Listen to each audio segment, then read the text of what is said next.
Olha aí, meu amigo, a China segue com o seu grave problema deflacionário, pois é, preços caindo na China e isso persiste de uma forma assustadora.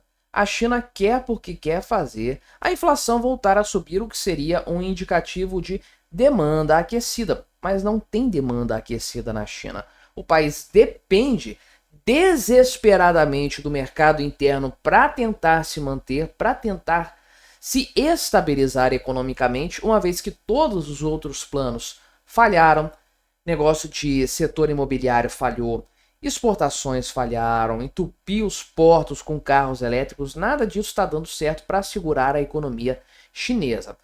Partiram para o consumo interno, tem mais de 1 bilhão de pessoas aqui, dá para fazer a economia girar, mas não está funcionando. A China está com um problema sério nesse sentido, no momento em que problemas externos começam a aparecer. Sim, estou falando das tarifas, da guerra tarifária com os Estados Unidos. Vamos conversar então sobre esse assunto. Mas antes, não se esqueça de se inscrever aqui no meu canal se você ainda não for inscrito. E se você quiser colaborar ainda mais com o meu trabalho, você pode se tornar membro patrocinador. Só clicar no botão Seja Membro aí embaixo, com valores a partir de R$ 1,99 por mês. Isso me ajuda bastante, pode ter certeza disso. Pois bem, olha a situação aqui da China, né? Na comparação com isso aqui são os dados de março, né, que já estão consolidados. E vamos lá. Você sabe, aqui no Brasil a gente não tem dados tão rápido assim. Estamos agora, hoje é dia 10 de abril, dia que eu estou gravando este vídeo. Nós não temos dados consolidados do governo, né, fontes oficiais do governo, referentes a março. Não temos ainda. Alguns dados de fevereiro estão saindo agora. Que dirá a questão da inflação? A gente vai saber só daqui uns 10 dias, mais ou menos. Como que a China consegue entregar, publicar um dado sobre inflação tão rápido assim? Num país muito maior, numa economia muito maior do que a do Brasil? Meu amigo, isso aqui tem tudo para ser um dado maceteado, mas se sendo um dado maceteado ele é tão ruim, imagina a realidade como é que é. Enfim, mês de março, então, né, nós tivemos aqui, a China teve, melhor dizendo, uma queda de 0,1% no índice de preços, o IPCA deles, em relação ao ano anterior, né? Então, realmente, isso aqui, você para pensar, os preços no decorrer de 12 meses caíram um pouquinho, né? Nunca aconteceu no Brasil isso. Os preços estão sempre subindo. Na maior parte do mundo é assim, mas na China não. Então veja, né, que é o segundo mês consecutivo que os preços ao consumidor caem na China. Inclusive aqui, né, a deflação nos portões das fábricas também subiu, que é um problema sério de maneira geral, né? Então, isso aqui, inclusive, é pior do que as expectativas. O consenso lá do pessoal da Reuters era de estabilidade nos preços. Ninguém acreditava que a economia chinesa iria despontar, que a demanda ia, nossa, vai ficar superaquecida. O pessoal só não esperava que fosse tão ruim quanto que foi. Essa é a verdade. Então, né, aqui o senhor Julian Evans Pritchard, né, da Capital Economics, falou o seguinte, que as pressões deflacionárias persistiram no mês de março e quase certamente se aprofundarão nos próximos trimestres, meu amigo. Qual que é o motivo para isso? Aqui está a explicação que eu tenho falado em vários vídeos da China a respeito desse tema, que é à medida em que se torna mais difícil para as empresas chinesas exportarem seu excesso de oferta. É o que está acontecendo. Fazendo um retrospecto, fazendo uma leitura de longo prazo, a China apostou lá atrás e funcionou durante um tempo na construção civil como motor da economia. Só que o que havia para ser construído de fato, que era demandado, acabou. E acabou tem tempo. Mas aí os burocratas chineses continuaram insistindo nisso aí. Construindo cidades, construindo hidrelétricas, sei lá, um monte de coisas. Coisas completamente inúteis. E aí você chegou ao colapso do setor imobiliário chinês. Com empresas com dívidas completamente impagáveis, a Evergrande, caramba, tem o nome da outra empresa lá que eu esqueci, mas são duas principais empresas altamente endividadas e outras menores no mesmo rumo também. Contaminando também o setor financeiro, muitos bancos que emprestaram dinheiro para essas empreiteiras e que acabaram se ferrando. Country Garden, que é o nome da outra incorporadora. E aí o governo viu que esse negócio não iria funcionar.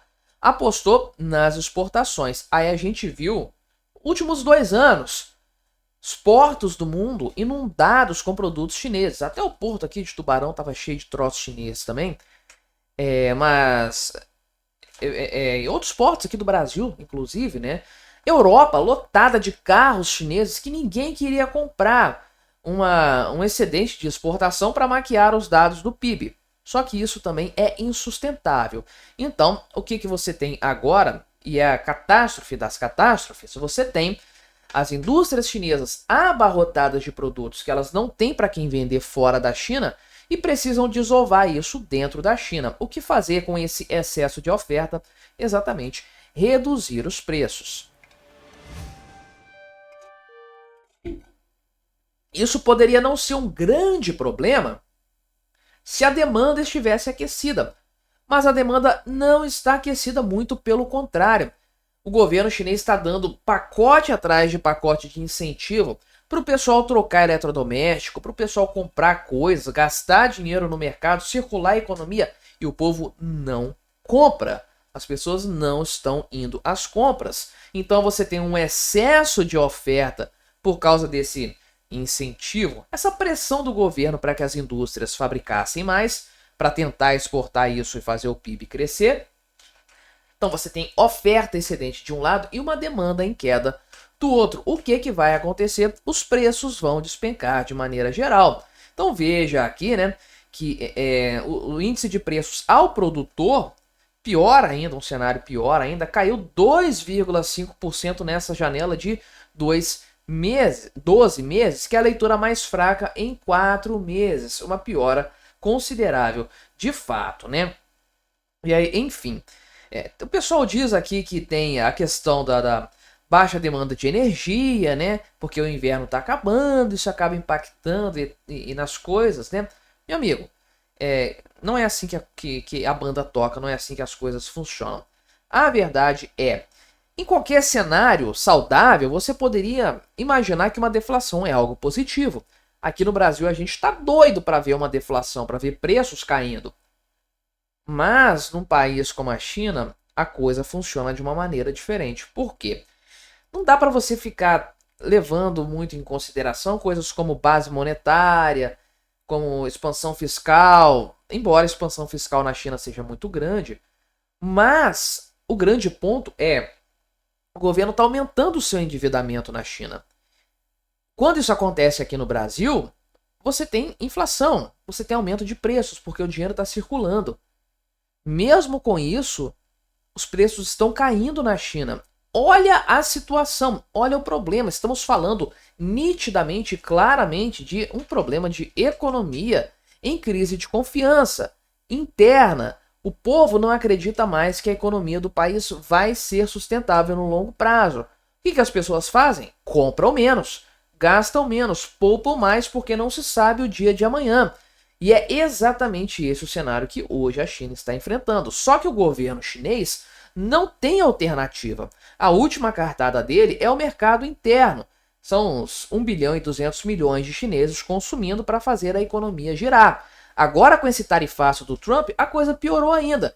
Porque quando os Estados Unidos fizeram aquela tarifa generalizada, o governo chinês achou que iria deitar e rolar exportando para o mundo todo. Um monte de gente falando: a China vai inundar o mundo com seus produtos agora. Aí o Donald Trump veio, suspendeu todas essas tarifas, manteve só as tarifas para a China. Aí a China perdeu o mercado norte-americano nessa brincadeira, porque ela também elevou as suas próprias tarifas e não ganhou nada fora dos Estados Unidos em contrapartida. Então exportação não vai salvar a China, esquece isso. Mercado interno é a grande aposta. E olha a situação em que a China se encontra hoje. É o estertor do gigante, volto a dizer. Alguns até falam aqui nos comentários, né? Ah, você está prevendo a queda da China há vários anos. É assim mesmo que funciona, meu amigo. De uma hora para outra, a coisa vai desabar. Comunismo é assim. informações escondidas, maquiadas, até não ser mais possível mentir. Quando a coisa finalmente acontecer, aí, meu amigo, vai ser um Deus nos acuda, e aqui no Brasil nós não estaremos totalmente a salvo, não, muito pelo contrário. Mas me diga aí, o que você achou da minha análise? Colabore com o nosso debate, se inscreva no meu canal se você ainda não for inscrito e até a próxima.